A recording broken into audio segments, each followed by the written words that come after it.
Assalamualaikum warahmatullahi wabarakatuh. Waalaikumsalam warahmatullahi wabarakatuh. Yang terhormat Ibu Ika Dian Rahmawati, SPDPD selaku dosen pengampu pendidikan lingkungan hidup dan teman-teman yang kami banggakan. Pada kesempatan kali ini kami akan mempresentasikan hasil diskusi dari kelompok kami, kelompok 3, tentang konsep dasar limbah. Sebelum itu izinkanlah kami untuk memperkenalkan diri kami terlebih dahulu. Perkenalkan, nama saya Muhammad Romdan Ciraz dengan akhir 50. Saya Putri Aulia Maharani dengan NIM akhir 067. Oke, materi pertama akan dijelaskan oleh rekan saya.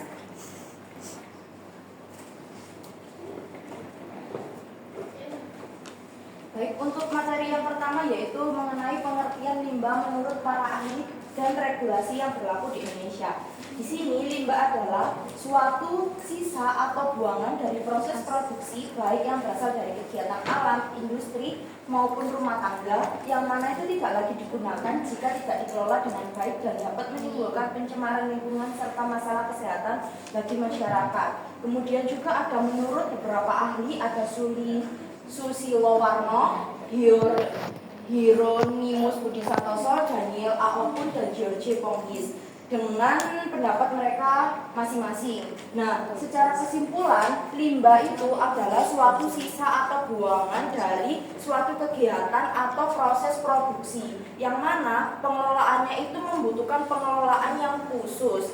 Jika tidak dikelola dengan baik, maka sampah itu dapat mencemari lingkungan dan tidak dapat digunakan lagi. Nah, limbah ini bentuknya itu banyak, bisa berupa padat, cair, gas maupun bahan berbahaya beracun. Oke, selanjutnya. Di sini ada regulasi yang berlaku di Indonesia yaitu mengenai pengelolaan limbah di Indonesia diatur dalam Undang-Undang Perlindungan Pengelolaan Lingkungan Hidup atau UU PLH, yaitu termuat pada Undang-Undang Nomor 4 Tahun 1982, Undang-Undang Nomor 23 Tahun 1997 dan Undang-Undang Nomor 32 Tahun 2009. Dengan pasal 2 ayat 3 menjelaskan bahwa pembuangan limbah ke lingkungan harus memenuhi baku mutu lingkungan dan memiliki izin dari pemerintah. Kemudian yang kedua pada pasal 20 menjelaskan bahwa pencemaran lingkungan diukur melalui baku mutu seperti baku mutu air, limbah, air laut, udara ambien, dan emisi dan juga gangguan. Oke, selanjutnya. Nah, di sini juga kelompok kami menjelaskan bahwa perbedaan sampah dan limbah di sini itu terletak utamanya pada bentuk cakupan dan pengelolaannya. Di sini ada gambar gambar sampah dan limbah. Yang pertama, sampah itu merupakan limbah yang berbentuk padat, biasanya berasal dari aktivitas sehari-hari manusia, seperti rumah tangga, industri ringan atau komersial, sifatnya fisik dan mudah terlihat sehingga pengelolaannya lebih sederhana. Jadi teman-teman, sampah itu hasil dari sisa atau buangan kegiatan aktivitas sehari-hari manusia. Contohnya seperti, mohon maaf, kotoran manusia, kemudian sisa makanan, kertas, kemudian juga plastik dan logam, yang mana pengelolaannya itu cukup sederhana. Biasanya itu digunakan pengelolaan seperti pemilihan, daur ulang, dan pembuangan. Kemudian umumnya bentuk sampah itu padat, beda dari limbah. Kalau limbah itu lebih kompleks atau mencakup secara luas, di mana limbah itu sisa buangan dari kegiatan manusia yang tidak lagi dimanfaatkan, baik padat, cair maupun gas. Limbah bisa berupa air limbah industri, asap pabrik, atau residu kimia, sehingga memerlukan teknik pengelolaan khusus sebelum dibuang agar tidak mencemari lingkungan atau membahayakan kesehatan manusia. Benar adanya bahwasanya limbah itu membutuhkan pengelolaan yang khusus. Tidak sesimpel pengelolaan sampah. Limbah itu mempunyai teknik-teknik tersendiri karena dia itu memiliki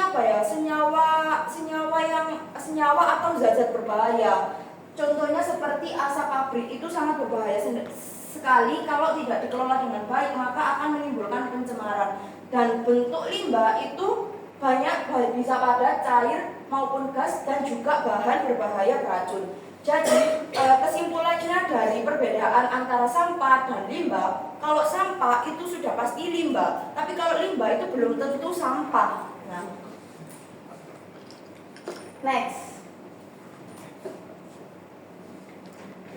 Nah, di sini ada sumber-sumber limbah. Yang pertama, limbah rumah tangga atau domestik. yang tadi saya jelaskan bahwasanya sampah itu termasuk pada limbah rumah tangga atau domestik yang mana itu hasil dari sisa buangan kegiatan sehari-hari manusia. Contohnya sudah saya sebutkan tadi. Nah, ini pengelolaan juga cukup ringan teman-teman, bisa melalui pemilihan, daur ulang maupun pembuangan. Selanjutnya ada limbah industri. Limbah industri ini berasal dari industri atau suatu pabrik yang berskala besar. Nah, limbah industri ini biasanya contohnya seperti asap pabrik, kemudian buangan sisa air pabrik, yang mana jika tidak dikelola dengan baik bisa menimbulkan pencemaran. Dan limbah industri ini umumnya itu memiliki bahan berbahaya dan beracun, sehingga membutuhkan pengelolaan yang khusus. Selanjutnya ada limbah pertanian. Nah, limbah pertanian ini dihasilkan dari proses bercocok tanam atau pengelolaan pangan. Contohnya biasanya itu seperti sisa-sisa setelah panen. Nah, terus kemudian ada pestisida dan juga residu kimia. Nah, kalau semisal sisa panen itu umumnya lebih sederhana ya teman-teman, bisa pengelolaannya itu lebih sederhana, bisa dibuat pupuk kompos dan dilakukan daur ulang lainnya. Tapi kalau pestisida dan juga residu kimia itu harus membutuhkan pengelolaan khusus, sehingga dia dimasukkan dalam kategori limbah pertanian. Dan kalau semisal tidak bisa dikelola dengan baik, maka dia akan menimbulkan pencemaran lingkungan dan mengganggu kesehatan manusia. Yang keempat ada limbah elektronik. Nah, limbah elektronik ini berasal dari perangkat elektronik yang tidak lagi digunakan atau mengalami penumpukan. Biasanya ini contohnya seperti handphone, kemudian televisi, komputer, dan juga laptop, yang mana itu ditimbun-timbun sehingga menjadi limbah elektronik. Nah, kenapa contohnya kayak handphone, kemudian TV, laptop itu jadi limbah? Karena dia itu memiliki zat berbahaya, contohnya itu seperti timbal, kemudian merkuri, dan juga matkum atau mitkum. Mohon maaf kalau saya salah. Nah, di situ sehingga limbah elektronik ini juga membutuhkan pengelolaan yang khusus. Selanjutnya ada limbah medis. Limbah medis ini tentunya kita ketahui bahwasanya biasanya berasal dari kegiatan kesehatan, bisa dari rumah sakit, apotik atau klinik. Contohnya itu seperti obat-obatan yang sudah kadaluarsa, kemudian bekas jarum suntik, dan juga zat radioaktif, yang mana sisa-sisa buangan ini harus dikelola dengan baik. Kalau tidak juga dapat menjadikan pencemaran dan kesehatan bagi manusia. Next. Di sini juga ada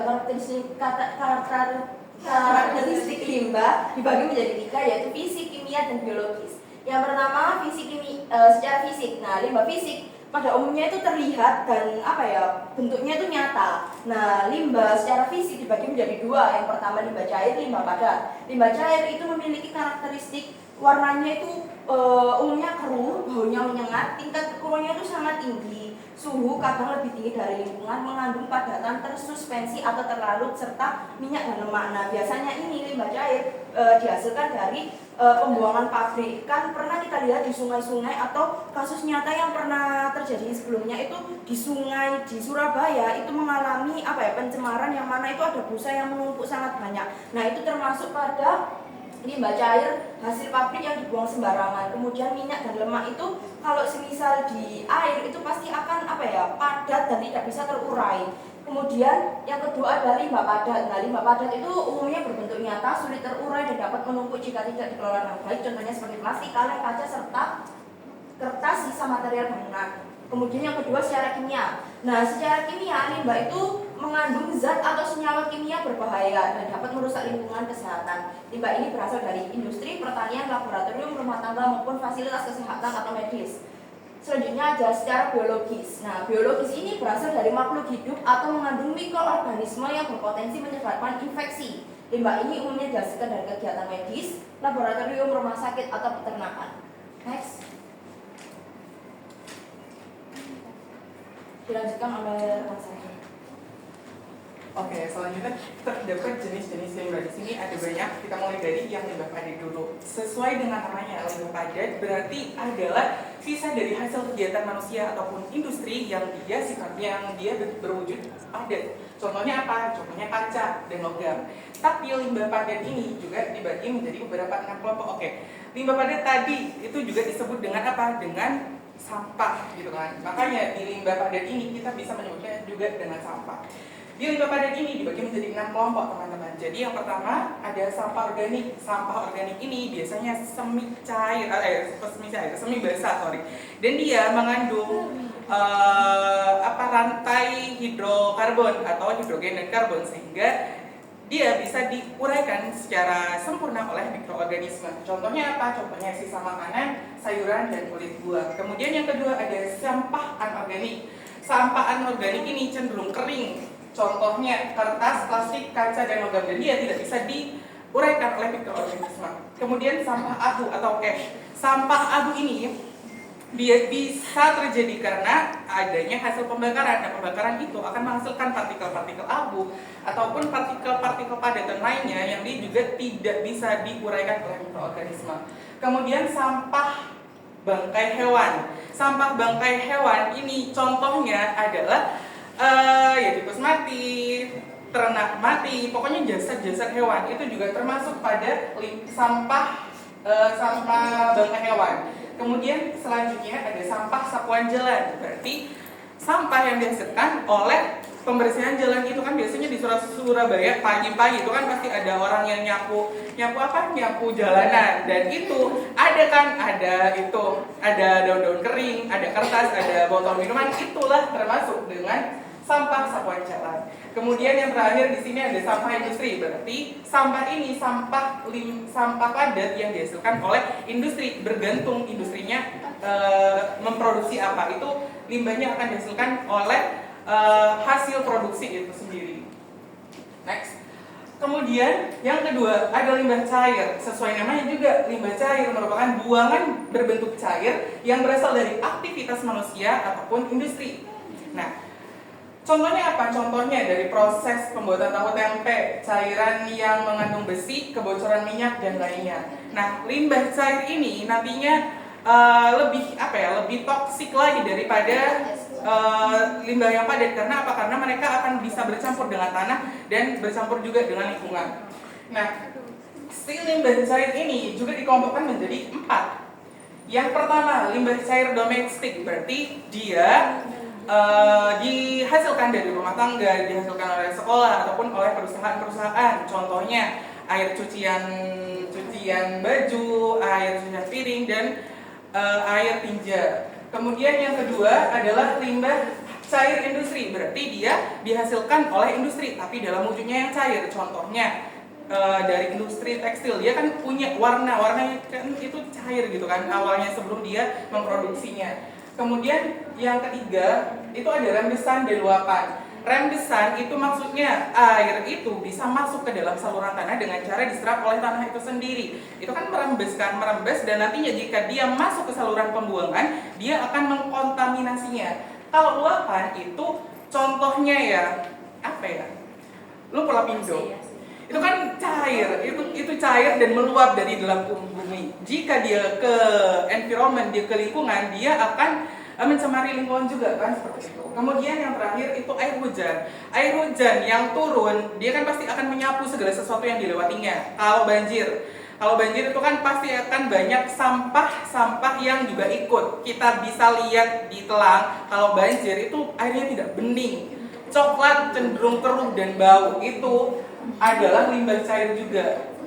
Kemudian limbah gas. Limbah gas ini apa? Limbah gas itu adalah buangan yang berbentuk gas yang dihasilkan dari aktivitas manusia ataupun industri dengan udara sebagai media pencemarannya. Karena dia udara sebagai media pencemarannya, berarti limbah gas ini nantinya akan dilepaskan pada atmosfer. Kemudian kalau kita terhirup oleh limbah gas ini, bisa jadi organ pernafasan kita itu juga akan bisa terinfeksi ataupun sakit juga gitu. Kemudian apa sih contoh dari limbah gas ini? Contohnya kebocoran gas, asap hasil pembakaran pabrik, sisa produksi, asap knalpot yang kita pakai sehari-hari juga menyebabkan limbah gas. Oke. Limbah B3, selanjutnya ada limbah B3. B3 itu kepanjangannya adalah bahan berbahaya dan beracun. Nah, dari mana sih limbah B3? Oke, saya jelaskan pengertiannya dulu. Limbah B3, bahan berbahaya dan beracun ini, itu adalah jenis limbah yang mengandung zat berbahaya. Contohnya zat kimia. Bagi apa? Bagi kesehatan, bagi lingkungan, bagi manusia, bagi hewan, bagi kelangsungan hidup makhluk hidup, sehingga membutuhkan penanganan yang khusus teman-teman. Nah, limbah B3 ini banyak klasifikasinya. Nanti saya jelaskan. Contohnya dulu limbah B3 ini meliputi bahan kimia seperti asam asetat, amoniak, klorid, dan asam sulfat. Contohnya seperti itu. Nah, karena limbah B3 ini sangat banyak, itu diklasifikasikan agar apa? Agar penanganannya sesuai dengan resiko yang dihasilkan. Menurut Simbolon dan Munandar tahun 2023, pengelompokan limbah B3 ini berdasarkan kategorinya itu ada 2. Yang pertama, limbah B3 kategori 1 itu adalah jenis limbah B3 yang menimbulkan dampak akut secara langsung, dan jadi dia bisa menyerang kita secara langsung tanpa menunggu waktu. Bisa jadi kalau kita sudah terkontaminasi yang B3 kategori 1, kita bisa langsung iritasi, bisa langsung merah-merah ruam-ruam, dan itu pasti menimbulkan dampak negatif untuk kehidupan atau untuk lingkungan juga. Kemudian yang kedua adalah limbah B3 kategori 2 yang merupakan limbah yang efeknya tidak langsung, dia delayed effect, jadi efeknya itu nanti. Cuma kalau kita terlalu terkontaminasi oleh limbah B3 kategori 2 ini dan dia mencapai batas tertentu, ya kita juga akan terserang penyakit juga, akan terganggu juga kesehatan kita, dan juga lingkungan juga akan tercemar seperti itu. Next. Oke. Menurut selain kategori tadi ini masih banyak pembagian dari limbah B3.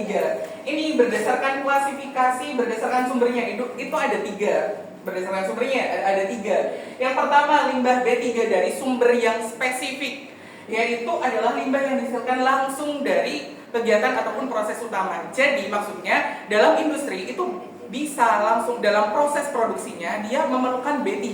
Nah, ketika B3 digunakan, otomatis pasti akan menimbulkan residu B3 juga kan. Nah, itulah yang spesifik, berarti dia adalah proses langsung.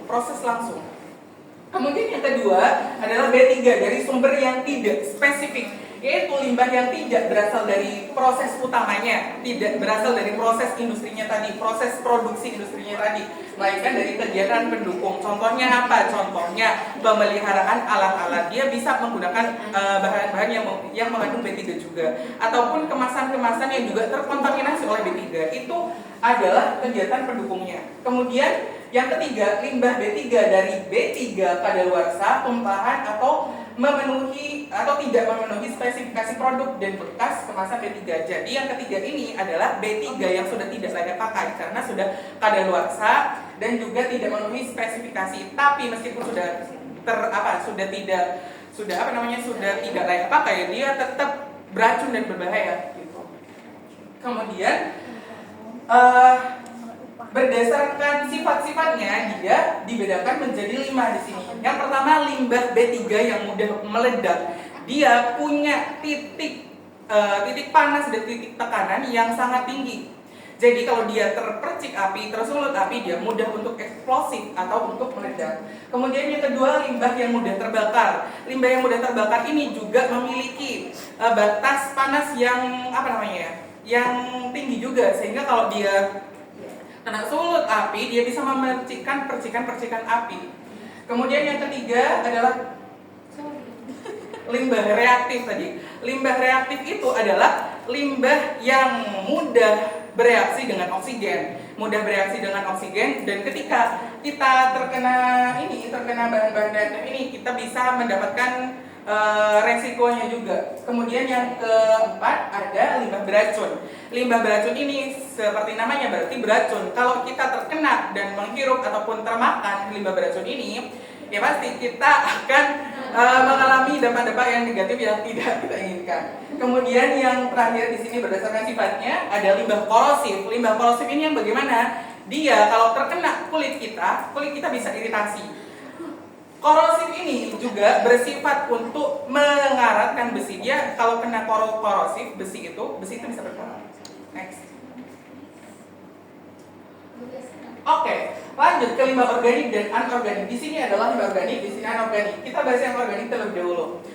Limbah organik berarti adalah semua jenis limbah yang dihasilkan oleh manusia ataupun industri ataupun makhluk hidup, baik itu tumbuhan maupun hewan, serta kegiatan manusia lain yang dia bisa diuraikan oleh mikroorganisme secara sempurna karena dia mengandung rantai hidroksil, hidrogen dan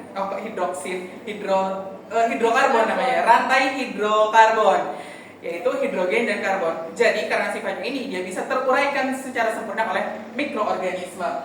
Contohnya apa? Oh, bentar. Di sini dibagi menjadi dua kelompok utama. Yang pertama adalah limbah organik yang basah, berarti dia mempunyai kadar air yang tinggi. Contohnya ini kulit buah, kotoran hewan, dan sisa sayuran. Kalau yang kedua adalah limbah organik yang kering, berarti memiliki kadar air yang sedikit. Misalnya apa? Kayu, ranting pohon, tulang ikan, dan daun-daun kering. Itu organik, bisa diuraikan oleh mikroorganisme.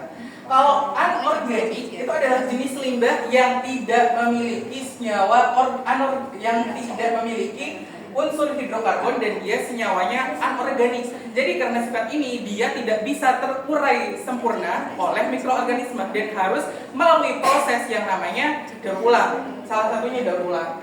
Contohnya apa? Contohnya plastik, ya kaca, karbon logam, karet, besi, kaleng bekas dan lain-lainnya. Pokoknya yang tidak bisa diurai oleh mikroorganisme. Next. Oke, selanjutnya akan dijelaskan oleh rekan saya.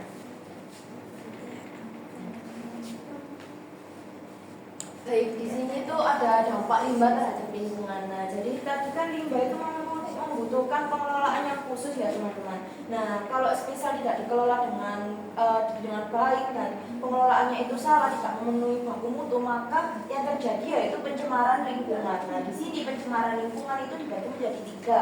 Ada pencemaran udara, pencemaran air, dan pencemaran tanah. Yang pertama yaitu ada pencemaran udara, di mana itu disebabkan oleh udara yang tercemar seperti polusi kendaraan, asap rokok, asap pabrik, dan gas berbahaya seperti CO dan juga O3. Nah, di sini ketika udara itu tercemar, maka dampaknya itu dapat menimbulkan penyakit yang penyakit pada kesehatan. Khususnya itu penyakit pernapasan seperti ISPA, asma, dan gangguan paru-paru. Yang kedua yaitu ada pencemaran air, di mana penghubungnya yaitu air, tercemarnya di air. Nah, ini biasanya itu terjadi akibat limbah industri yang dibuang ke sungai atau dibuang secara sembarangan. Dan juga ada pestisida pertanian dan sampah rumah tangga. Nah, di sini dampaknya dapat menyebabkan penyakit seperti diare, infeksi pencernaan, dan gangguan kulit serta gangguan ekosistem. Yang ketiga ada pencemaran tanah. Pencemaran tanah disebabkan oleh limbah kimia, pestisida, dan limbah rumah tangga yang ditumpuk di dalam tanah sehingga tanah tersebut itu mengalami pencemaran. Dampaknya dapat merusak kesuburan tanah dan mencemari rantai makanan yang berbahaya bagi kesehatan manusia. Dari pencemaran-pencemaran berikut pastinya menimbulkan dampak. Dan di sini itu ada dampak pada ekosistem dan kesehatan. Yang pertama yaitu ada pencemaran lingkungan dapat merusak ekosistem dan mengurangi keanekaragaman hayati. Contoh sederhananya saja di dekat-dekat sini di Suramadu itu kan banyak sampah-sampah ya teman-teman. Nah, di sini itu pastinya akan menjadikan pencemaran. Yang pertama pencemaran air. Sekarang kita bisa lihat saja bahwasannya air di Suramadu itu tidak lagi jernih, melainkan sudah keruh dan juga berbau. Kalau kita biasanya lewat pada sore hari atau ketika panas sekali itu pasti baunya sangat menyengat. Dan di situ pasti keanekaragaman hayatinya itu pasti terganggu. Banyak ikan-ikan di sana yang mati. Saya pernah menjumpai di samping-samping itu banyak ikan-ikan yang sudah mengambang mati karena dengan ini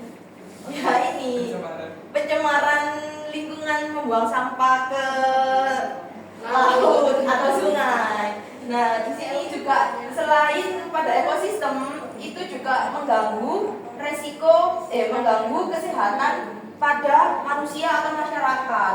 Nah, umumnya di sini juga saya sudah jelaskan bahwa ada ISPA, asma, diare, infeksi, dan lain-lain. Nah, dampak-dampak tersebut itu pasti menjadikan kualitas hidup itu semakin menurun. Nah, penurunan kualitas ini berdampak pada kesehatan, kondisi sosial, dan ekonomi masyarakat sehingga menurunkan kesejahteraan hidup masyarakatnya. Next.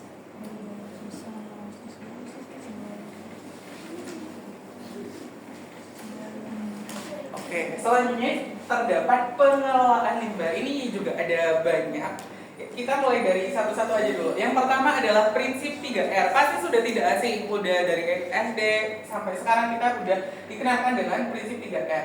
3R itu mencakup reduce, reuse, dan recycle. Kita mulai dari reduce. Reduce ini adalah mengurangi. Mengurangi apa? Mengurangi kita memakai bahan-bahan yang nantinya berpotensi untuk menimbulkan timbunan sampah. Bagaimana caranya? Yang pertama, menghindari pembelian produk yang menghasilkan banyak sampah. Saya mau tanya di sini, kalian kalau beli sempol ataupun telur gulung, itu kan pasti udah dibungkus sama plastik. Itu kan sama penjualnya pasti dibungkus plastik 2 kali gitu kan. Nah, itu menghasilkan sampah yang double, teman-teman. Jadi kalau kalian bisa, kalian minta satunya Pak, udah tidak bisa dibungkus lagi. Seperti itu. Itu prinsip reduce udah kalian lakukan. Kemudian yang kedua, memanfaatkan baterai isi ulang atau rechargeable. Berarti dia adalah kita harus menggunakan baterai yang bisa di-charger. Jangan pakai baterai yang sekali pakai habis dibuang. Nah, karena itu di baterai itu yang kita pakai yang sekali buang itu biasanya mengandung bahan berbahaya, contohnya litium dan nikel, dan itu pasti akan mencemari lingkungan juga.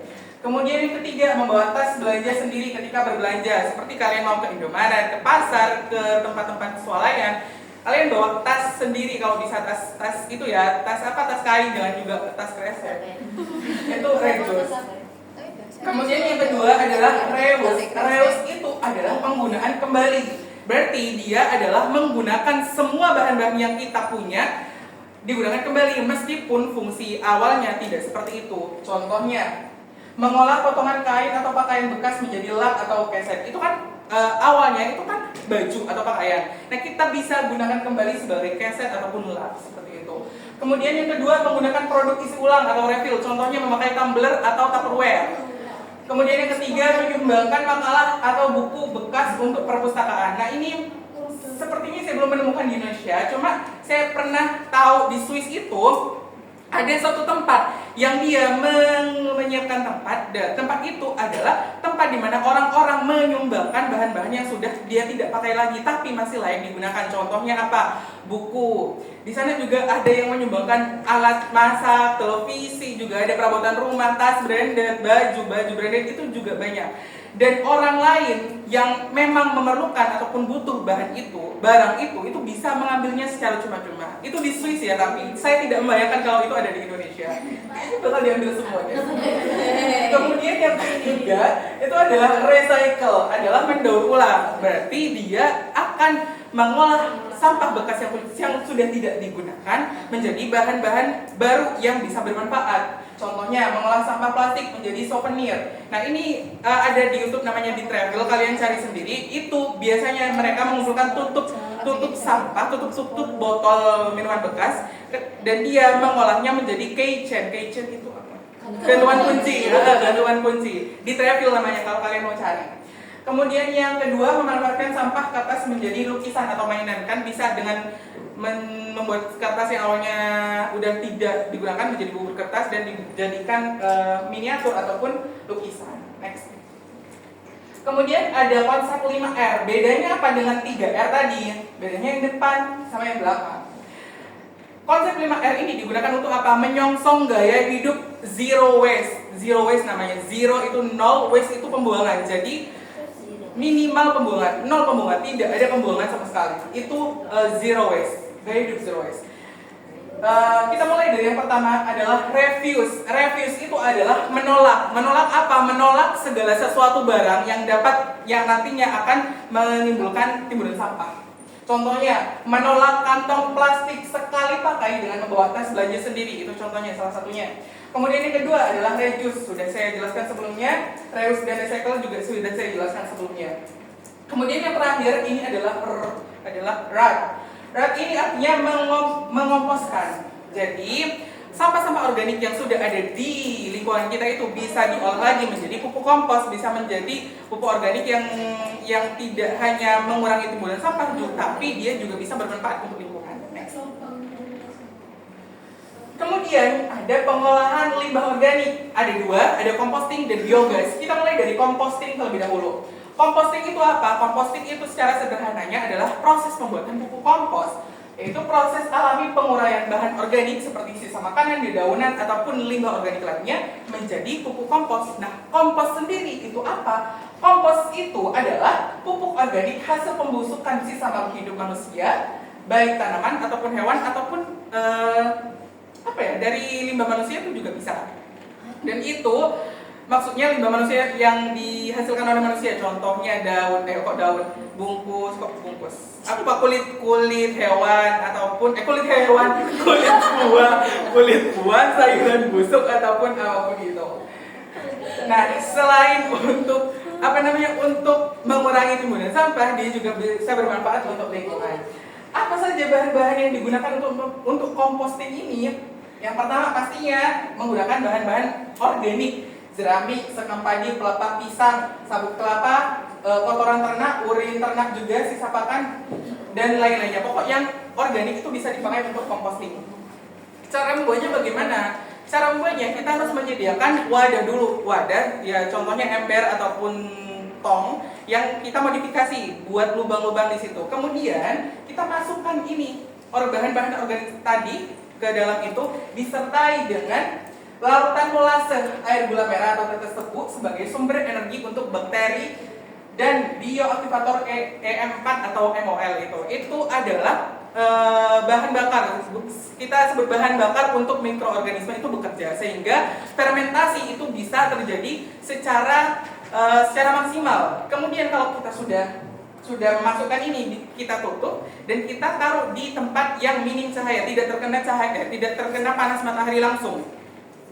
Kemudian setelah itu setiap 2 hari sekali dibuka dan kita aduk. Untuk apa? Agar pembusukannya itu merata dan kita bisa memantau sejauh mana kompos ini sudah terbuat. Kemudian kita tutup lagi, disimpan lagi terus berkala seperti itu. Kemudian kurang lebih 1 bulan si kompos ini sudah bisa kita pakai. Next.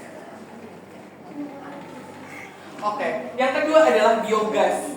Biogas ini apa? Biogas itu adalah gas yang dihasilkan oleh proses fermentasi anaerob. Anaerob itu artinya tidak menggunakan oksigen. Dari apa? Dari bahan organik, contohnya kotoran manusia, kotoran hewan, limbah makanan, ataupun sampah-sampah organik lainnya. Nah, biogas ini nantinya akan menghasilkan gas yang bisa kita pakai untuk menyalakan api. Komponen utamanya apa saja? Komponen utamanya metana atau CH4 yang merupakan persentase tertinggi di sini. Kemudian karbon dioksida CO2 sekitar 40-30%. Ada juga gas-gas lainnya, contohnya hidrogen, oksigen sama nitrogen, cuma dalam persentase yang kecil di pembuatan biogas ini.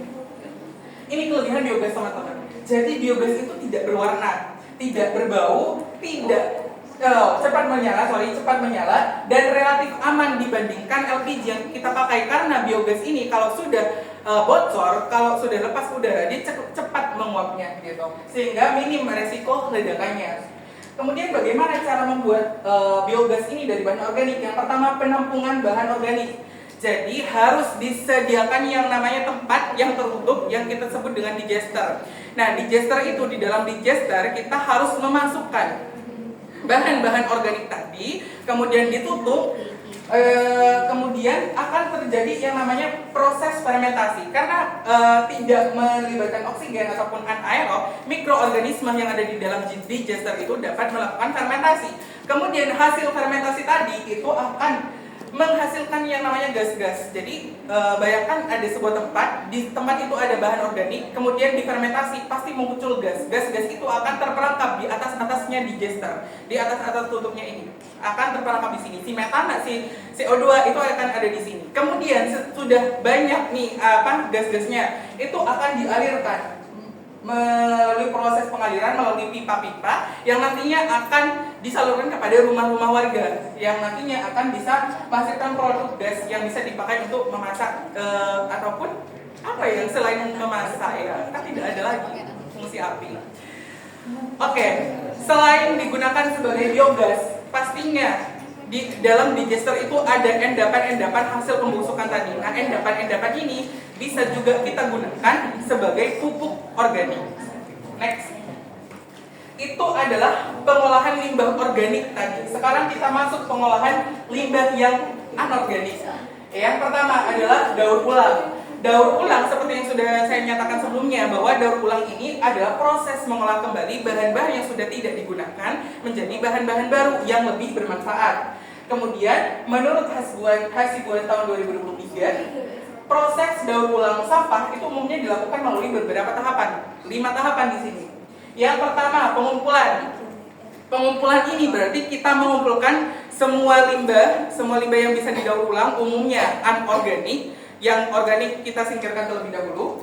Kemudian yang kedua, pemisahan. Pemisahan ini yang sudah dipilih tadi itu dipisahkan berdasarkan jenisnya. Oh, ini jenisnya plastik di sini. Ini jenisnya besi di sini. Ini jenisnya kertas ada di sini juga. Kemudian habisnya dipisah, dia dilakukan pemrosesan sesuai jenis-jenisnya tadi. Kalau dia plastik, ya dia akan dibuat menjadi biji plastik, menjadi bahan bakunya gitu. Kalau kertas, dia bisa dijadikan sebagai pulp. Setelah proses pemrosesan, dia akan melalui proses produksi. Proses produksi ini berarti kita menggunakan bahan olahan tadi, bahan dasar tadi, contohnya biji plastik, itu digunakan sebagai, ya nantinya akan diproduksi sebagai botol minuman lah, atau botol galon, ataupun tempat makan, seperti itu. Kemudian yang terakhir adalah penggunaan kembali. Penggunaan kembali berarti kita sudah bisa menggunakan bahan hasil produksi tadi untuk kehidupan kita sehari-hari.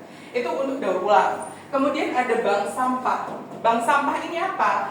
Adalah tempat yang menampung sampah yang sudah dipilah. Jadi yang sudah dipilah, ya, bukan asal kita bawa sampah ke bank sampah, itu tidak boleh, harus dipilah terlebih dahulu. Terutama sampah yang anorganik, karena anorganik ini kan bisa didaur ulang seperti itu. Untuk kemudian diolah agar memiliki nilai ekonomis. Jadi kalau sudah sampah-sampah itu dikumpulkan dalam bank sampah, di bank sampah itu akan terjadi proses daur ulang.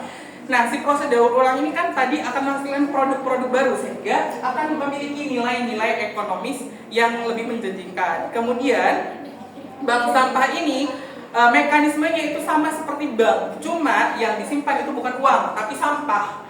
Kalau kita bawa sampah ke bank sampah, bisa kita investasikan menjadi uang gitu. Tapi melalui ditimbang dulu. Kalau sampahnya segini, akan kamu mendapat imbalan seperti ini.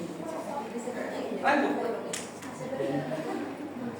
Ada selanjutnya pengolahan limbah yang cair. Ini khusus cair aja, dilakukan menggunakan proses yang namanya IPAL.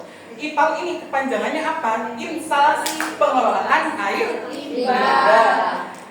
Nah, IPAL ini adalah seperangkat struktur, berarti dia adalah mesin-mesin, teknik dan peralatan yang dirancang untuk mengelola limbah cair agar aman dibuang ke lingkungan tanpa menimbulkan dampak yang merugikan. Kan semua aktivitas manusia, aktivitas industri itu akan menghasilkan limbah-limbah cair. Nah, limbah-limbah cair ini tidak boleh langsung dibuang begitu saja ke lingkungan.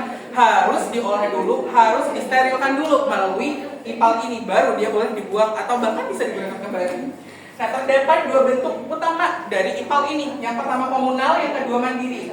Kalau IPAL komunal itu digunakan untuk mengelola limbah dalam skala besar. Contohnya di perusahaan besar, di mal-mal besar, pokoknya yang banyak aktivitas manusianya, itu menggunakan IPAL yang komunal. IPAL komunal kan dia besar, berarti dia peralatannya lebih rumit, lebih kompleks, dan biayanya pun lebih mahal. Kalau yang IPAL mandiri ini dirancang untuk kebutuhan perorangan atau per kepala keluarga saja. Karena dia aktivitas manusianya sedikit, berarti dia alat-alatnya lebih sederhana, dan juga biaya yang dikeluarkan untuk IPAL mandiri ini tidak terlalu mahal lah, seperti itu. Ini adalah bentuk IPAL. Kemudian ini manfaat IPAL. Teman-teman bisa baca sendiri. Intinya adalah manfaat IPAL itu adalah mengelola limbah cair tadi yang terkontaminasi dengan bahan-bahan beracun berbahaya ataupun limbah-limbah lainnya. Nah, itu akan harus disaring. Kemudian setelah dia disaring, kan steril nih. Nah, dia bisa dibuang ke lingkungan. Kalau udah dibuang ke lingkungan, dia tidak akan tercemar karena udah disaring tadi. Atau bahkan kita bisa memanfaatkannya kembali. Contohnya, dia digunakan air tadi, itu digunakan untuk menyiram tanaman ataupun kegiatan-kegiatan lainnya. Seperti itu. Next. Oke. Menurut Teresa dan Mukono tahun 2023, proses pengelolaan IPAL itu ada tiga tahap ataupun 3 fase. Yang pertama adalah primary treatment. Tujuannya untuk primary treatment ini adalah untuk memisahkan zat padat dan cairan. Ya, dari zat cair. Jadi di primary treatment ini nantinya akan ada proses filtrasi atau proses penyaringan. Jadi ini ibaratkan aja ini adalah filternya. Ketika ada zat cair yang belum difiltrasi sama sekali, dia akan masuk ke dalam filtrasi. Nah, air itu bisa lolos, sedangkan zat-zat padat itu tidak bisa lolos karena udah difilter kan.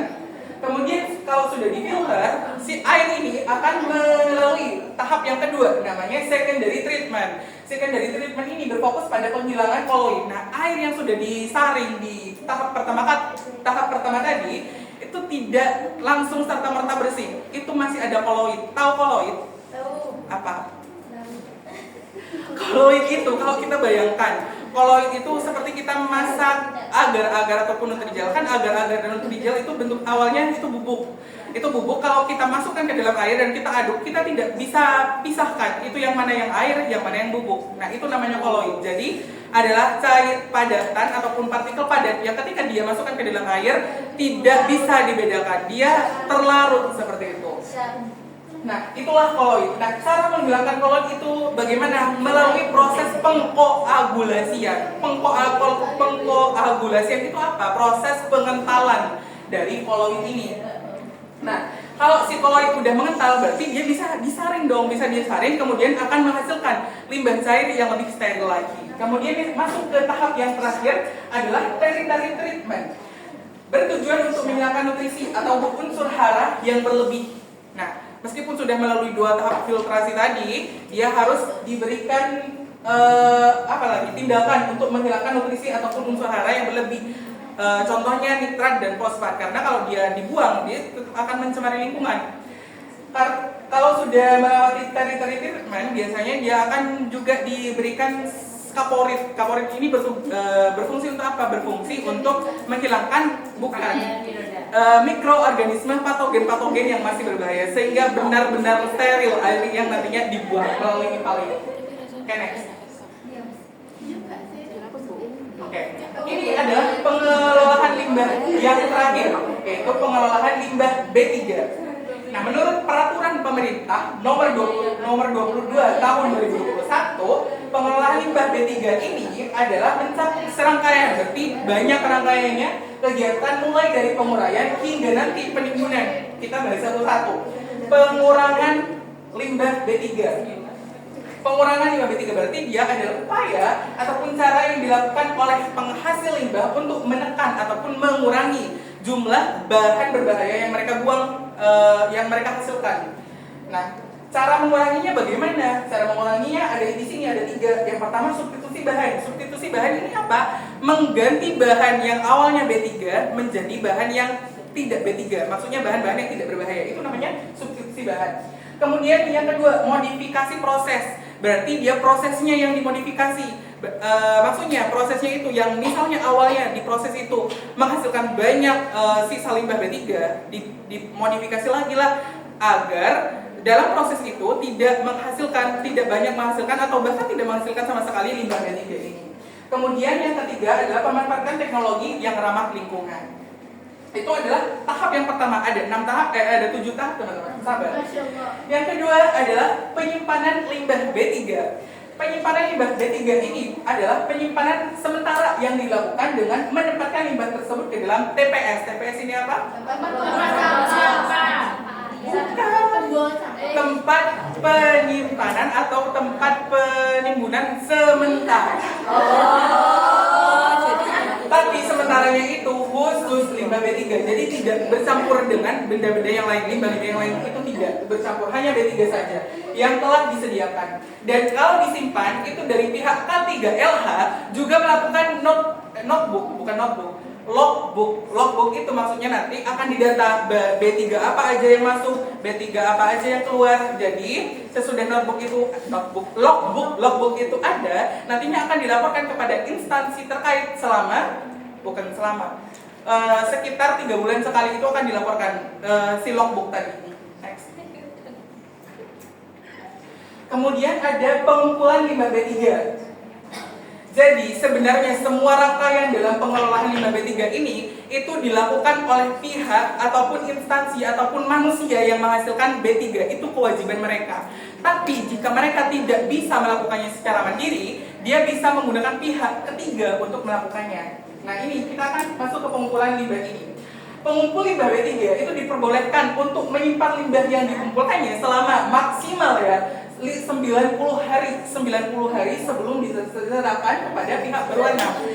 Pihak berwenangnya itu siapa? Bukan polisi, bukan tentara. Pihak berwenangnya itu adalah pihak-pihak yang nantinya akan memanfaatkan B3 tadi, atau pihak-pihak yang mengelola limbah B3 itu tadi.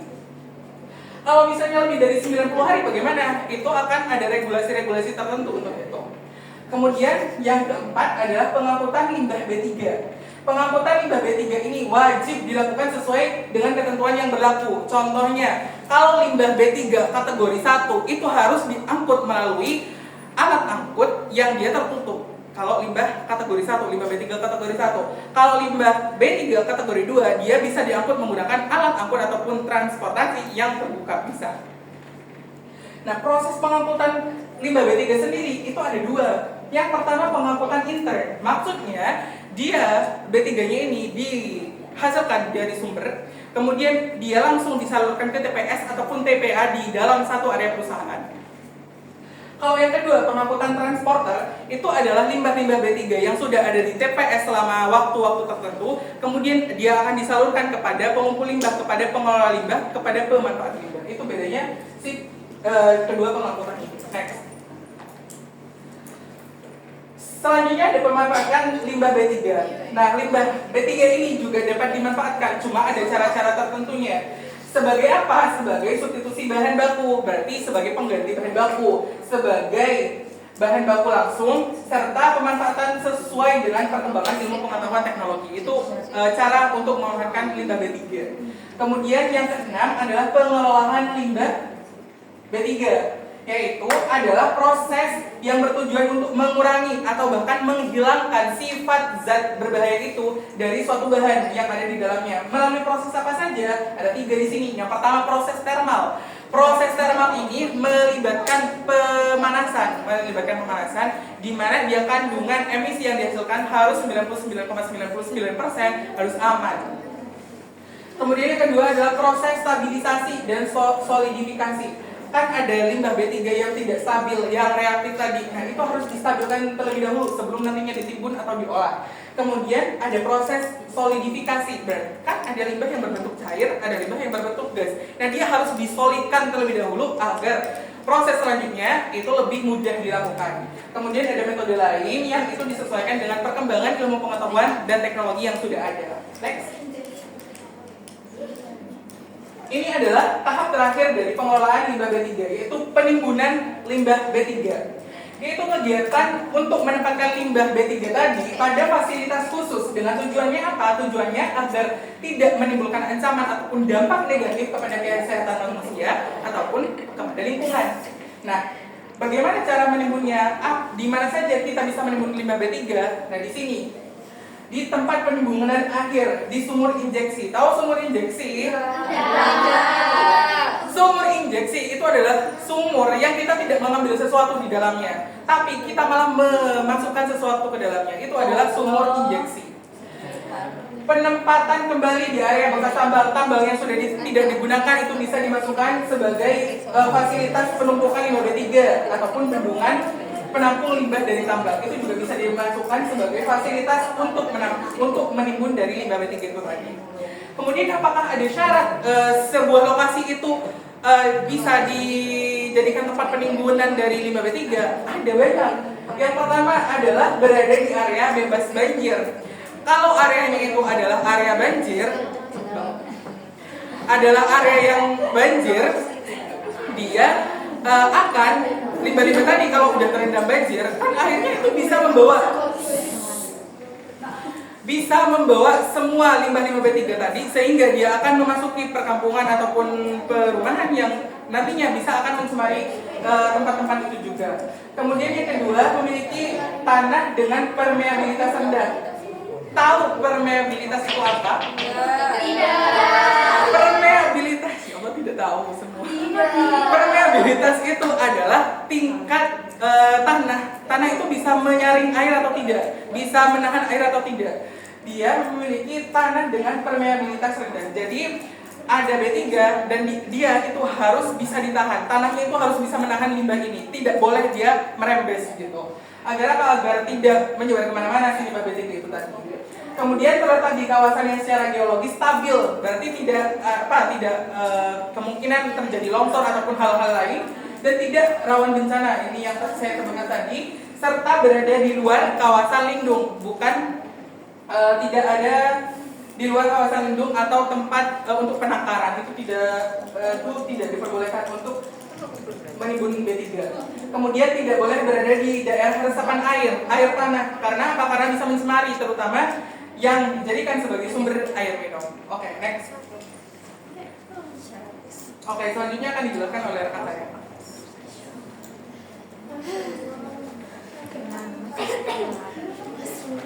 Sabar.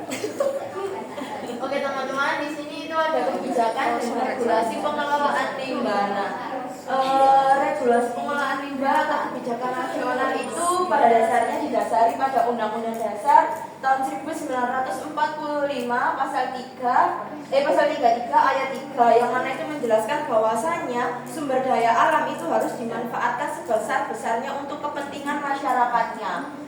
Jadi artinya itu ketika ada pemanfaatan sumber daya alam, proses pengelolaan limbah itu tidak boleh mencemari lingkungan yang mana berpotensi untuk mencemari juga sumber daya alam ini, dan ketika pengelolaannya itu tidak menguntungkan sepihak saja. Nah, hal ini diperinci pada Undang-Undang Nomor 32 Tahun 2009. Kemudian juga ada peraturan pemerintah nomor 22 tahun 2021 yang tadi dijelaskan oleh teman saya, yang mana itu pengelolaan limbah B3. Dan juga ada peraturan pemerintah nomor 66 tahun 2014. Peraturan-peraturan yang sudah saya sebutkan ini atau saya paparkan ini bertujuan untuk melindungi lingkungan dan kesehatan masyarakat serta memastikan limbah itu dikelola secara aman dan berkelanjutan. Nah, ketika sudah ada kebijakan-kebijakan ini, tentunya itu harus melibatkan yang mana ada peran pemerintah daerah dan juga peran masyarakat. Oke, yang pertama akan saya jabarkan dulu pada peran pemerintah. Di sini peran pemerintah itu sangat kompleks ya teman-teman. Dia itu berperan sebagai regulator. Regulator ini yang mana itu dia itu menanamkan kebijakan kepada perusahaan tersebut. Menanamkan kebijakan, menjalankan kebijakan pada perusahaan atau suatu usaha yang berdiri pada daerah tersebut. Kemudian ada fasilitator. Nah, fasilitator di sini peran pemerintah itu apa? Mendukung proses pengelolaan atau mendukung pengelolaan limbah pada suatu kegiatan usaha atau suatu pabrik yang ada di daerah tersebut. Caranya seperti apa? Fasilitator ini pemerintah bisa memberikan dukungan berupa tempat pembuangan sampah atau tempat pembuangan air, kemudian alat pengangkut dan juga subsidi atau pendanaan. Kemudian ada dinamisator. Nah, dinamisator ini yang dimaksud itu pemerintah itu harus melibatkan juga masyarakat pada pengelolaan limbah. Bukan hanya suatu usaha yang berdiri saja, tetapi juga melibatkan masyarakat dalam pengelolaannya. Nah, dalam pengelolaan limbah ini melalui pembuatan kebijakan, penyediaan sarana prasarana, penggunaan teknologi, pemantauan limbah serta mendorong partisipasi masyarakat.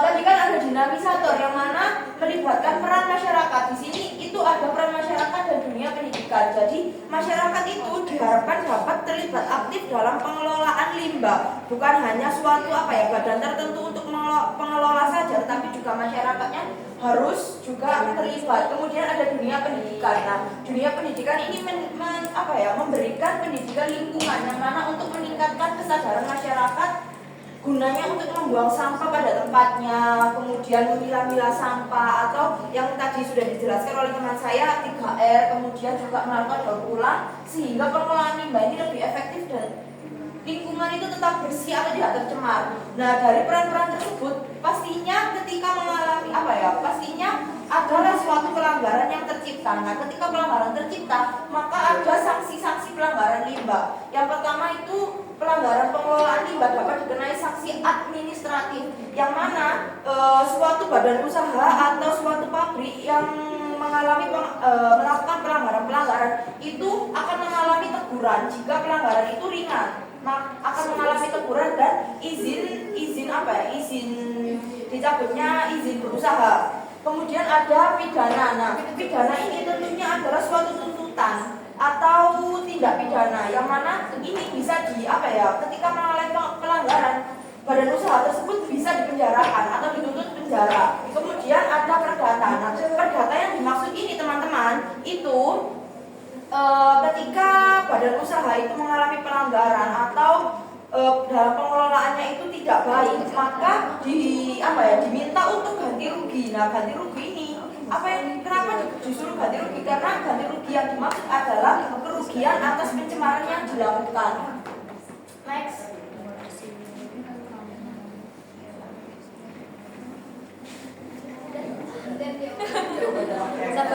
Kita masuk ke materi limbah dalam perspektif pendidikan lingkungan.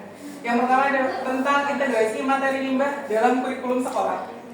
Jadi, materi limbah itu bisa kita integrasikan ke dalam kurikulum sekolah, bisa dengan integrasi intrakurikuler, integrasi kokurikuler, dan integrasi ekstrakurikuler. Tapi itu akan saya jelaskan pada bagian materi ekoschool ya. Kita bahas di intrakurikuler aja.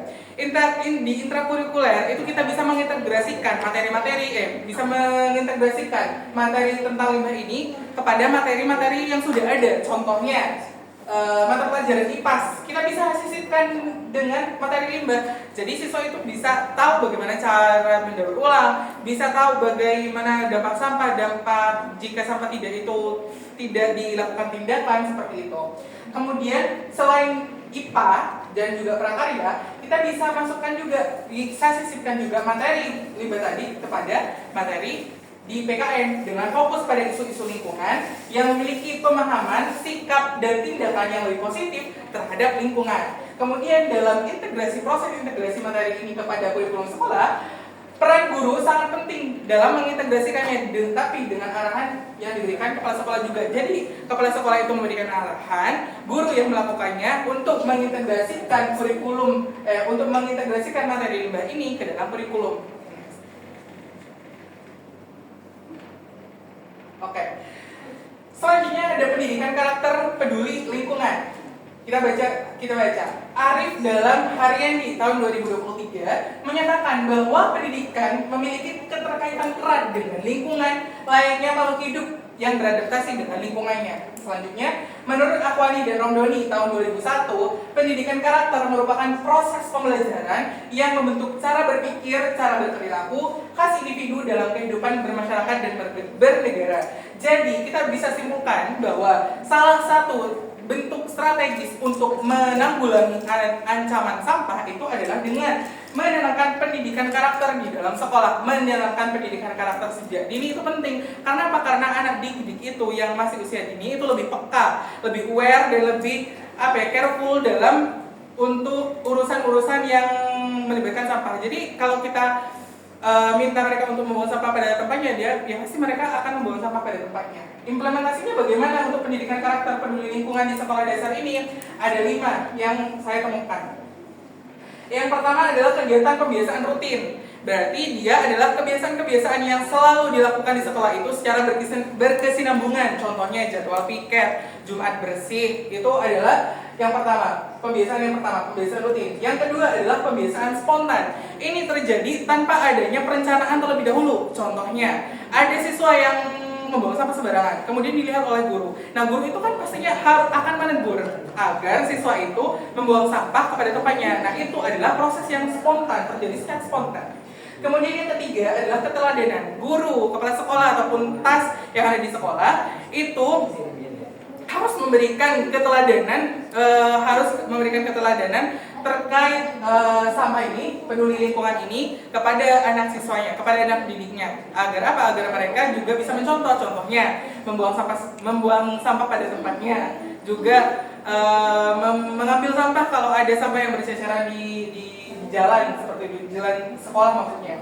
Kemudian ada pengondisian. Pengondisian ini seperti apa? Yaitu adalah salah satunya adalah pemberian sarana dan prasarana yang mendukung. Contohnya diberikan tempat sampah yang layak, diberikan misalnya taman sekolah yang bisa dirawat bersama-sama, kan itu akan memunculkan karakter peduli lingkungan. Kemudian yang terakhir adalah budaya sekolah. Nah, keempat implementasi ini bisa dijadikan budaya sekolah kalau keempatnya dilakukan secara terus-menerus, kontinu dan tidak terputus. Itu bisa menjadi budaya sekolah. Ataupun bisa dimunculkan lagi dengan program-program, contohnya lomba-lomba terkelas ataupun lomba adiwiyata seperti itu. Lanjut. Oke, selanjutnya pembelajaran berbasis project based learning atau PBJBL tentang pengolahan limbah.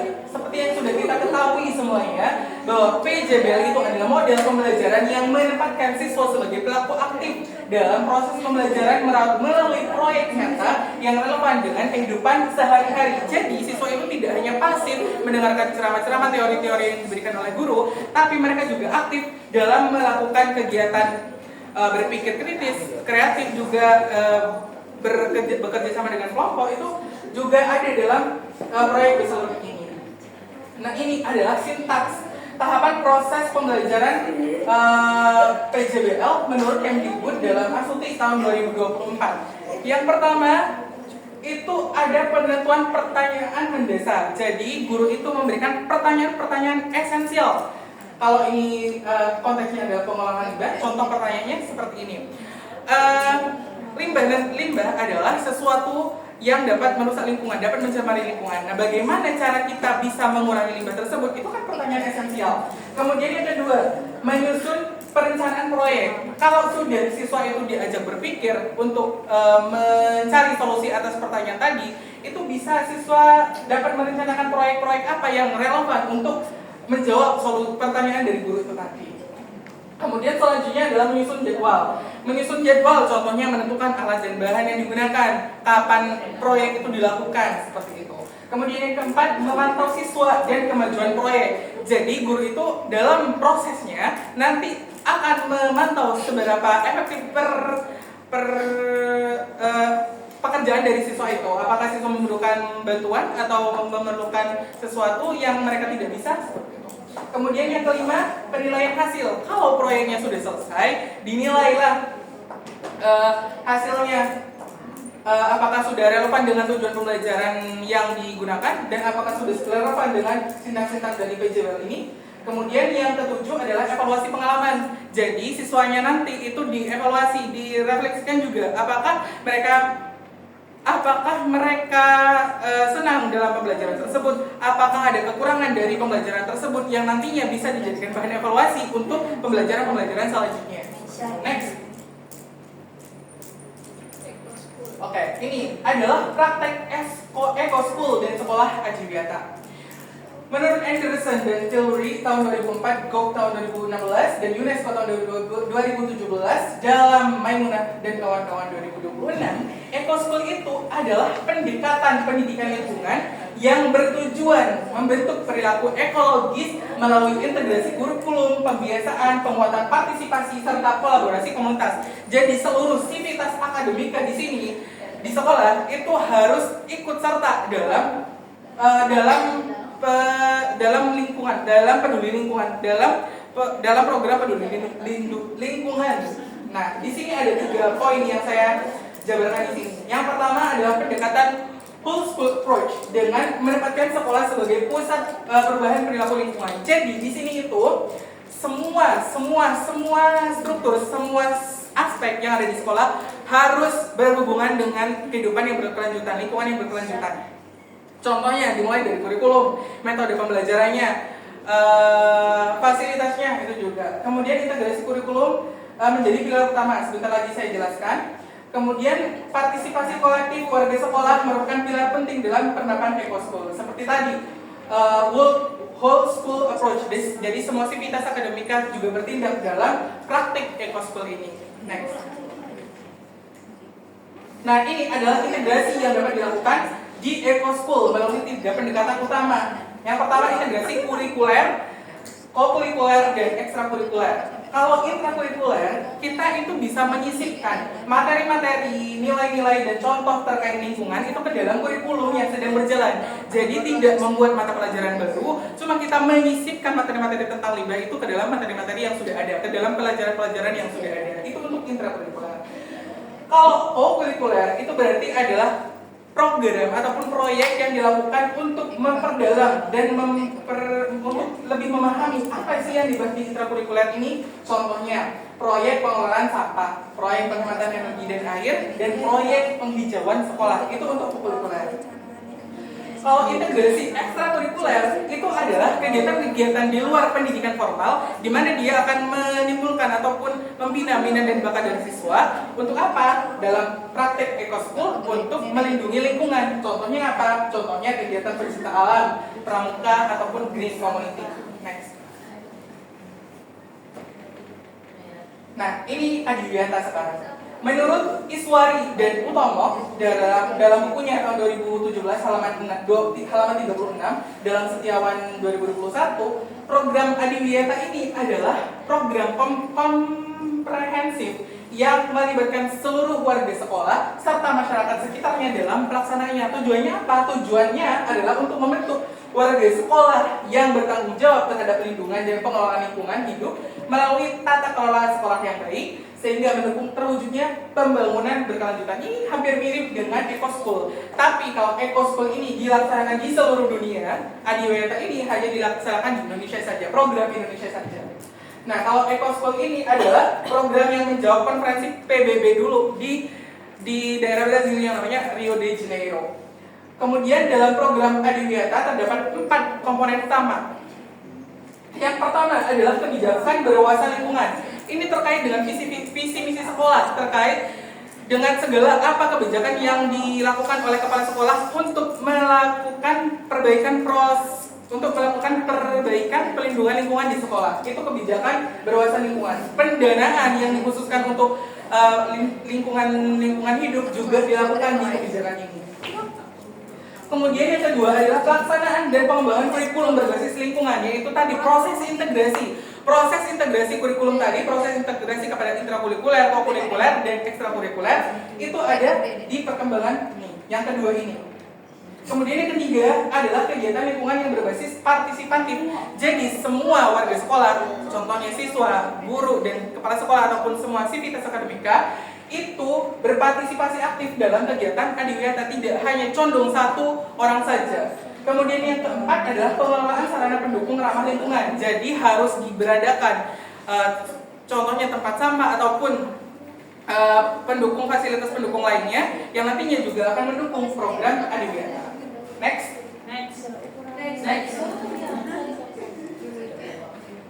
Oke, selanjutnya akan dijelaskan oleh rekan saya. Berapa lagi dan? 10.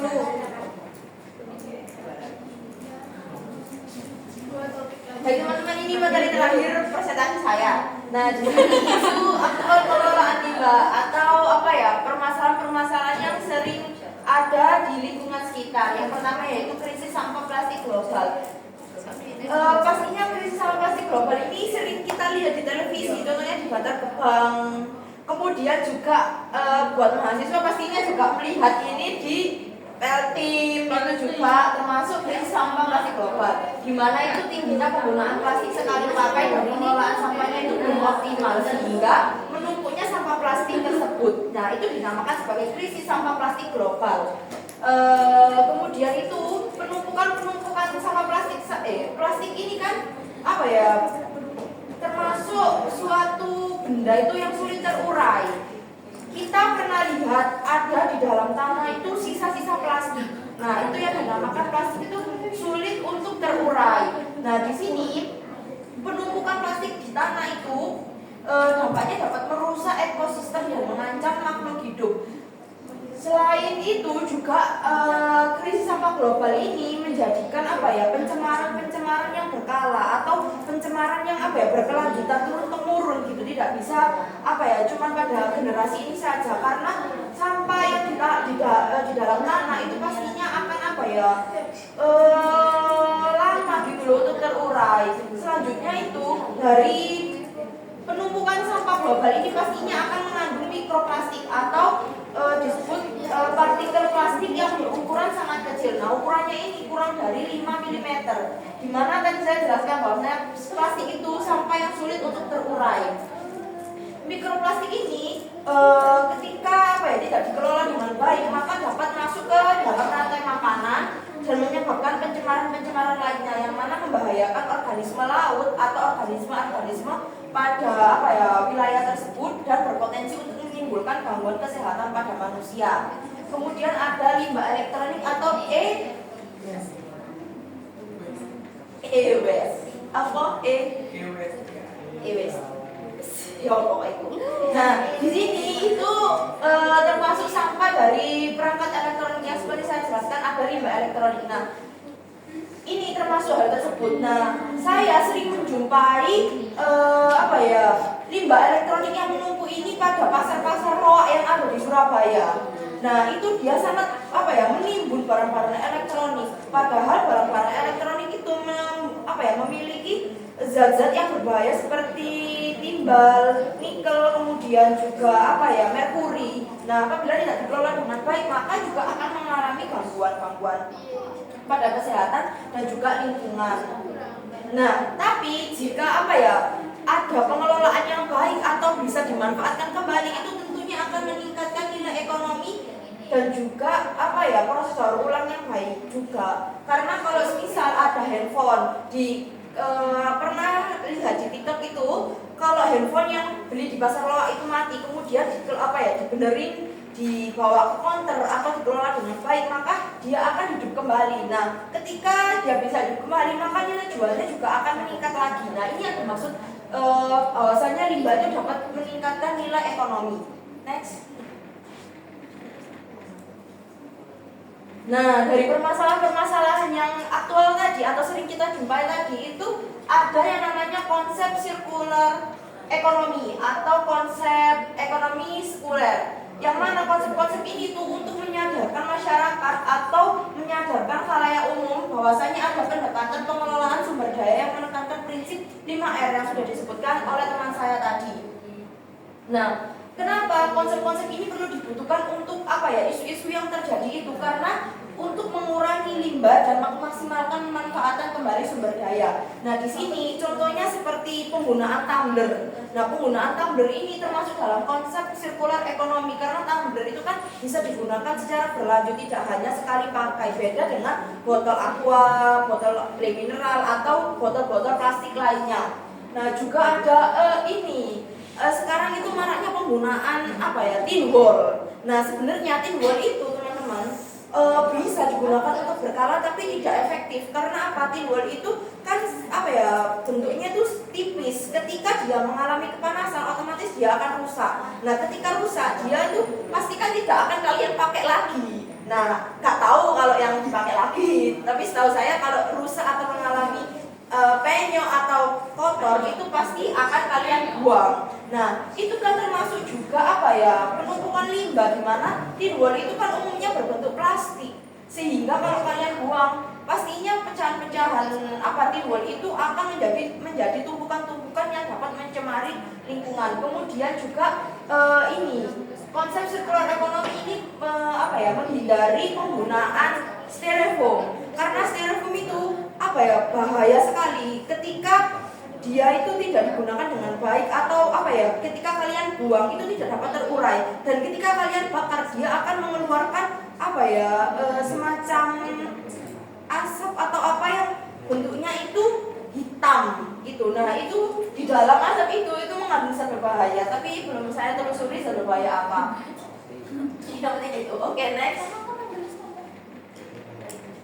Oke, selanjutnya dilanjutkan oleh Ansa.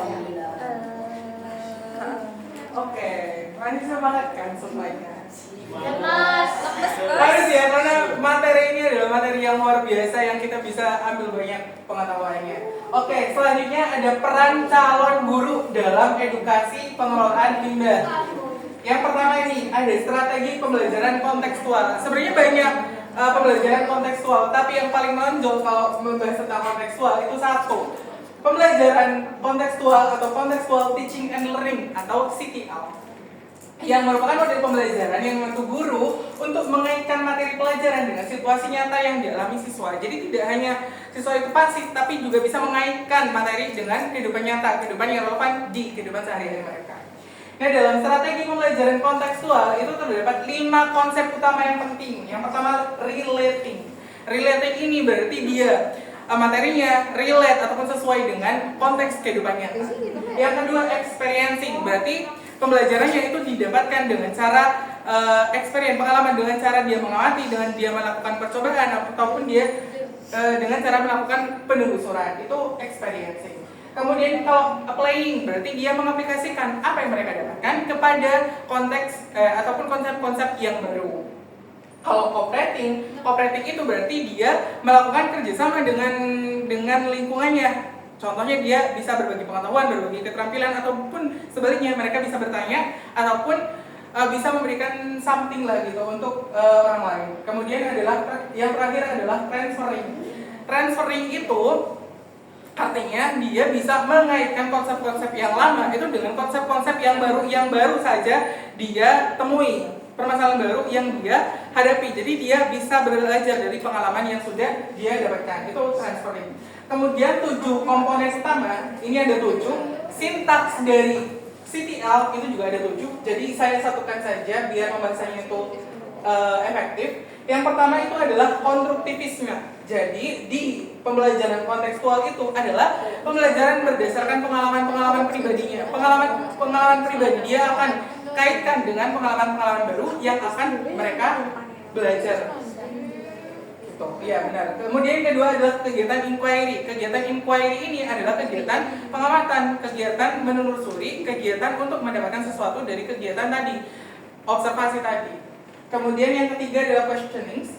Questionings ini artinya berarti siswanya itu bertanya kepada orang lain ataupun kepada guru untuk melakukan sesuatu yang bisa bermanfaat untuk lingkungan itu tadi. Kemudian learning community yang memandang bahwa pembelajaran itu lebih efektif jika dilakukan secara berkelompok. Kemudian yang kelima adalah modeling. Jadi di sini itu modeling diartikan guru ataupun kepala sekolah ataupun orang-orang yang pakar itu bisa melakukan modeling atau bisa dijadikan model yang dicontoh oleh siswa. Kemudian reflection ini berarti siswanya itu direfleksi apakah pembelajarannya sudah menyenangkan atau masih belum, ataukah pembelajaran itu membebankan kepada siswa, seperti itu. Kemudian authentic assessment ini dia artinya dia memberikan penilaiannya itu tidak hanya kognitif tapi dari juga segi psikomotor dan segi afektifnya juga. Itu untuk komponen utama dari kontekstual teaching learning. Oke, selanjutnya adalah pengembangan media edukatif berbasis lingkungan. Yang kita ketahui media pembelajaran adalah sesuatu yang penting untuk pembelajaran karena dapat membuat proses pembelajaran itu lebih efektif dan efisien. Nah, untuk menyongsong kehidupan yang berkelanjutan, inovasi berupa pengembangan media berbahan lingkungan itu juga dapat menjadi langkah strategis dalam pendidikannya. Dan selain ada media pembelajaran, ada juga permainan edukatif yang merupakan bentuk permainan yang dirancang untuk memberikan pengalaman-pengalaman belajar yang lebih mendalam. APE atau alat permainan edukatif berbasis lingkungan ini merupakan alat permainan yang dibuat atau dimanfaatkan dari sumber daya sekitar sebagai media pembelajarannya. Jadi media pembelajaran itu tidak harus kita beli yang mahal, kita bisa buat sendiri dari lingkungan sekitar dan kita bisa menggunakan barang-barang yang sudah kita tidak gunakan lagi. Kemudian bahan pembelajaran dari lingkungan itu ada 3 kategori. Yang pertama, lingkungan alam sebagai bahan mentahnya. Jadi kita melakukan observasi langsung kepada alam dan alam itu adalah sebagai medianya. Yang kedua, lingkungan produsen atau pengrajin sebagai pengolah bahan mentah menjadi bahan jadi. Ini seperti kita. Kita membuat media pembelajaran itu biasanya dari apa?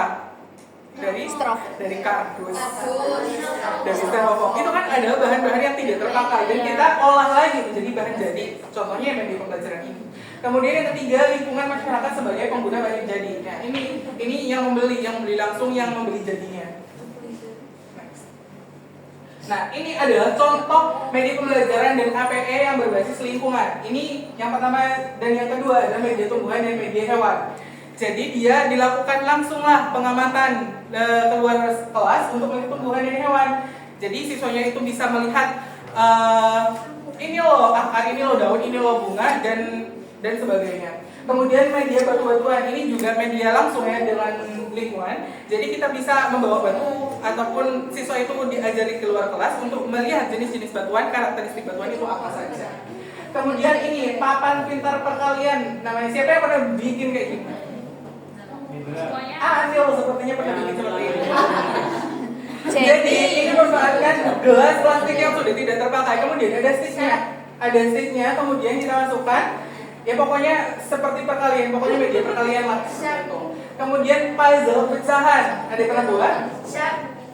Tidak pernah? Oke. Jadi dia memanfaatkan karton ataupun kardus ataupun kayu yang tidak terpakai untuk membuat media ini. Roda membaca, ini roda membaca. Jadi dia terbuat dari kardus ataupun dari triplek yang sudah tidak terpakai, yang dia itu ada hurufnya, jadi dia bisa membaca ini suku kata apa, seperti itu. Kemudian tanggal konversi satuan meter, Meina. Itu adalah ini terbuat dari kardus ataupun dia terbuat dari styrofoam ya bisa juga. Kemudian ada miniatur yang dibuat dari apa namanya? Dari limbah kertas miniatur dari yang dijadikan dari pulp dulu, kertas pulp baru miniatur. Kemudian yang terakhir bowling angka, ini bowling angka. Jadi di sini ada kertas berwarna Arturo, yang di sini ada angkanya. Kemudian kalau kita gelintingkan bola yang jatuh, ya dia harus menjumlahkan ataupun menyebutkan angka-angka yang mereka dapatkan. Oke, next. Oke. Ada kampanye sadar lingkungan di sekolah dan masyarakat. Kampanye di sini bukan kampanye yang seperti itu. Kampanye sadar lingkungan ini berarti adalah imbauan ataupun ajakan kepada masyarakat ataupun lingkungan sekolah untuk dia sadar kepada lingkungannya. Contohnya ini, kampanye sekolah bebas sampah merupakan strategi yang efektif untuk menemukan kesadaran siswa di sekolah serta perilaku peduli lingkungan di kalangan siswanya. Nah, kampanye masyarakat ini yang dilakukan di masyarakat yang merupakan serangkaian kegiatan komunikasi ataupun aksi sosial yang dirancang untuk menemukan kesadaran kolektif terhadap pentingnya kebersihan, menjaga kebersihan, mengurangi sampah serta melestarikan lingkungan kehidupan. Iya. Kampanye ini ada aspek-aspek penting yang harus dipenuhi. Yang pertama adalah penerapan pendekatan partisipatif. Jadi masyarakat harus diberi kesempatan untuk merencanakan dan juga menerapkan dari kampanye yang akan dilakukan. Kemudian yang kedua adalah kerjasama dengan lintas pihak dari sekolah ataupun dari organisasi ataupun dari komunitas-komunitas terkait itu bisa melakukan kerjasama. Kemudian yang ketiga adalah proses evaluasi dan pemantauan. Jadi kampanye ini nantinya akan dievaluasi apakah sudah efektif atau tidak, sudah berhasil atau tidak. Oke. Next. Adalah ya sudah ya. Ini saya menjelaskan atau kalian ingin maju untuk menjelaskan? Oke, ini adalah contoh-contoh kampanye sadar lingkungan yang bisa dilakukan di sekolah dan di masyarakat. Yang pertama, sekolah itu bisa memasang poster dan membagikan pamflet berisi informasi tentang pengelolaan sampah atau dengan kata lain pengelolaan sampah, contohnya daur ulang.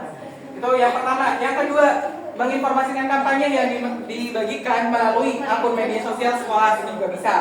Kemudian yang ketiga, aksi bersih-bersih pantai. Yang keempat, penyediaan trash bag. Trash bag itu adalah kantong sampah.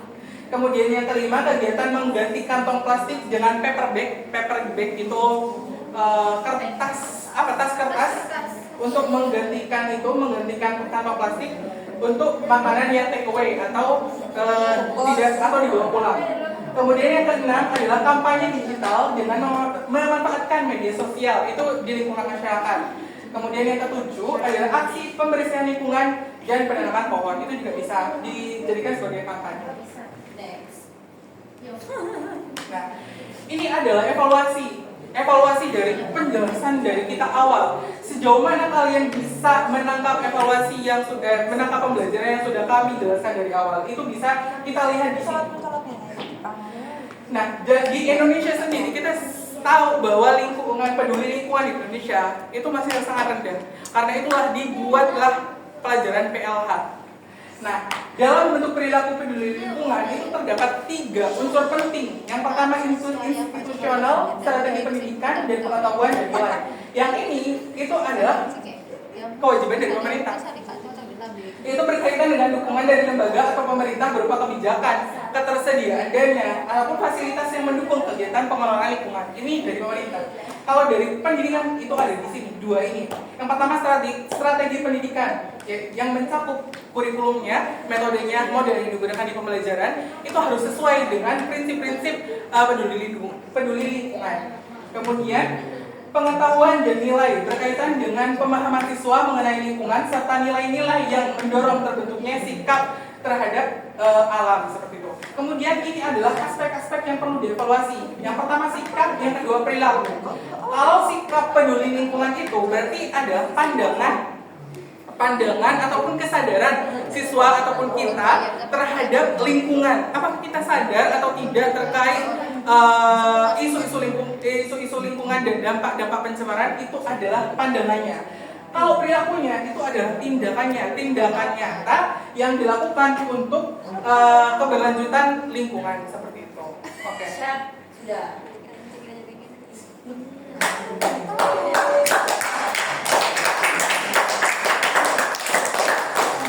Oke, sekian materi singkat dan kami mungkin dari teman-teman ada yang ingin ditanyakan? Enggak, tadi ada yang pengen nanya gitu kan? Ayo. Ya, Oke, silakan.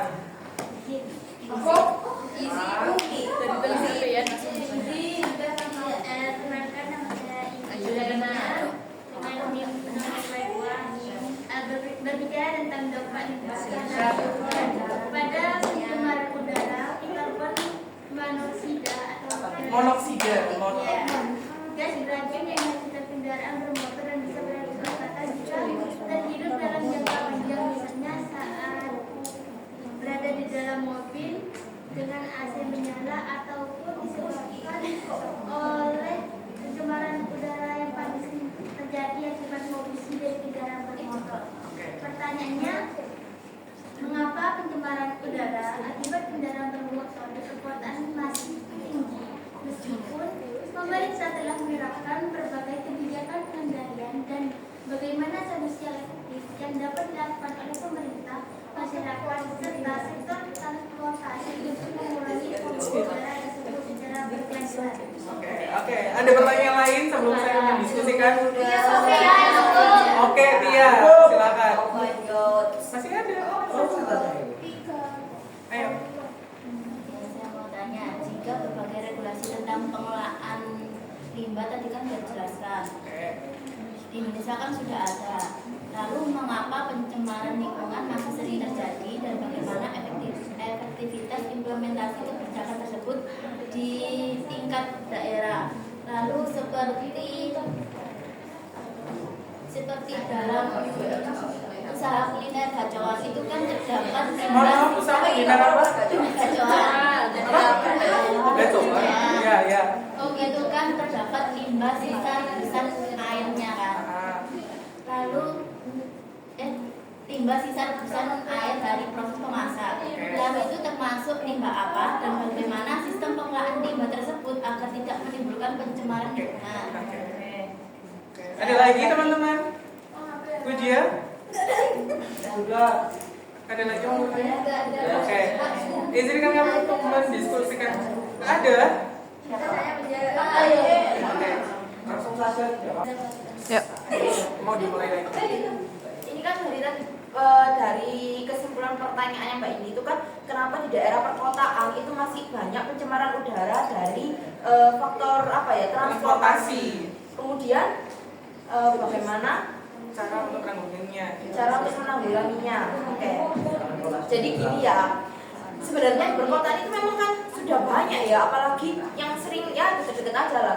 Di Surabaya itu satu keluarga itu bisa memiliki beberapa kendaraan. Otomatis pencemaran udara itu tidak bisa kita hindari atau makin lebih parah. Nah sebenarnya itu bisa, kalau kalian mau itu sebenarnya ada cara yang lebih efektif, yaitu menggunakan kendaraan umum. Itu lebih meminimalisir. Tapi berhubung di daerah perkotaan itu lebih mengutamakan gengsi daripada kebutuhannya, otomatis dia akan lebih memberi keinginannya daripada untuk menyadari dampak berkelanjutan dari yang mereka lakukan. Nah, ya itu tadi cara menanggulanginya dengan mempunyai kesadaran atau komitmen dari masyarakatnya itu mengenai pengaruh-pengaruh pencemarannya itu seperti apa. Dan dia itu bukan hanya berdampak pada lingkungannya, tapi juga nantinya akan berdampak pada diri mereka, kesehatan manusianya juga. Kemudian selain itu adanya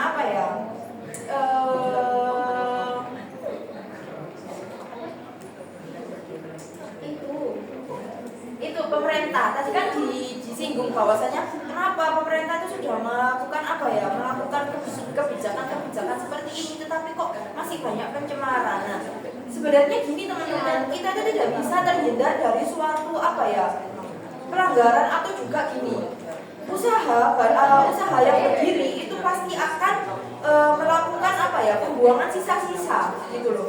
Kita tidak bisa terhindar dari suatu pabrik atau suatu badan usaha yang besar-besar gitu.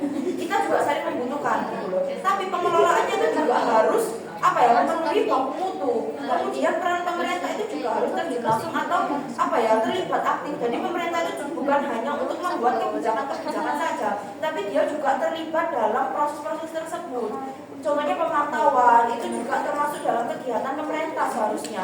Bukan kegiatan bawahan-bawahan pemerintah. Pemerintah harus terjun langsung. Jadi sebenarnya itu saling berketerkaitan atau itu berkelanjutan gitu loh. Jadi kita membutuhkan industri yang besar untuk memenuhi kebutuhan kita. Kemudian industri ini melakukan pembuangan sisa dari hasil produksinya. Nah, ini harus dikelola dengan baik oleh badan usaha yang berdiri dan juga pemerintah yang secara langsung itu terjun dalam lapangan untuk pemantauan pengelolaan limbah yang baik. Ini terjawab? Sudah terjawab. Oke, salah satu industri tadi, contohnya mie gacoan yang di bawah naungan PT Pestapora. Pestapora kan di bawah itu. Jadi mie gacoan itu, rebusan air mie gacoan itu adalah termasuk limbah cair. Limbah cair kan dia berupa cairan. Meskipun ada koloidnya tadi, pasti kan di situ ada kayak bumbu-bumbunya atau ada sisa micin lah gitu di dalam air itu. Nah, itu akan ada koloid. Nah, itu adalah limbah cair yang kita bisa menanggulanginya dengan cara IPAL tadi. IPAL? Apa IPAL? Ayo IPAL, apa IPAL? Industri.